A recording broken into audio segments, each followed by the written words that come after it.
Hi, my name is Justin, and this is for the Strike King Fish with Greg Hackney contest. And I'm here to tell you how I like to tie one on with Strike King lures. Now, I was hoping to get on the water today and get some footage of catching some bass, but unfortunately, my motor here is out of commission. So I'm just going to go through some of my favorite Strike King baits that I like to throw.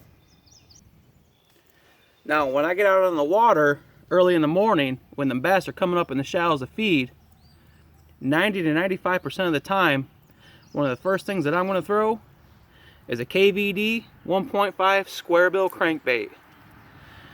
Now, these things have a great erratic action that allows them to deflect off of logs, rocks, docks, weeds, other cover. That's going to allow for great reaction strikes.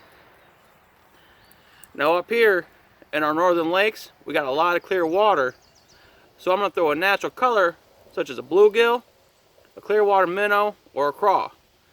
Something that's going to match the forage on which the bass are feeding. Another reason why I love these crankbaits is they're durable, they're inexpensive, and they come ready to go right out of the package. They have amazing paint jobs, great hooks. I rarely ever lose a fish. Now, one of the next things I like to throw, one of the most popular baits in the world, spinner baits. I like the KVD series, but one of my favorites is the Banshee series. Very inexpensive, but they'll catch just as many bass as a $10 spinner bait. Now, most people, they like to leave that trailer hook on there, but the first thing that I do when I use one is I take that trailer hook off and I'll throw on a swim bait or a Rage Menace. Now, what that does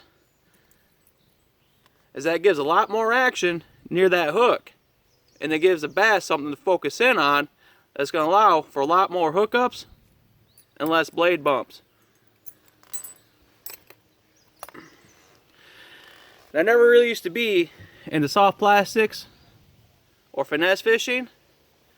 When I started using the Rage line, a couple of my favorite lures that I like to use now: Space Monkey and the Rage Structure Bug. Now, these things are great on a bullet weight Texas rig.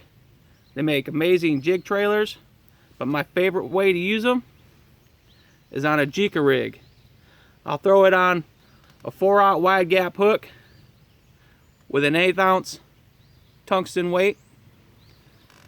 Now, what that does is allows those claws to stay up in the defensive position, optimizing that rage action, allowing for more bites.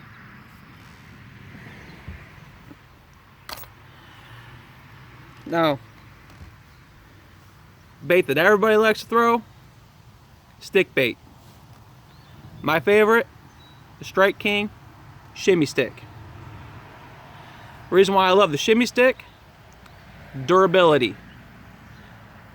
Other stick baits, you're lucky to catch 3 fish on one before you have to throw it out. You might go through a couple packs in a day. On the shimmy stick, you might go through half a pack a day and catch just as many, if not more, fish. Now, what I like to do is I'll split that tail 4 ways and put it on a weightless Texas rig 3/0 hook. And what that does is it gives that shimmy stick a little bit more action in the water, allowing for more bites. Now, when the weather's getting really warm and the bass have been pressured, I'll either switch to a drop shot with a KVD Dream Shot, but I've really started getting into this year a fat baby finesse worm on a shaky head or even a Ned rig hook. Now, what that does is that keeps the head of that worm down and that tail up in the water, leaving a lot of action, getting more strikes.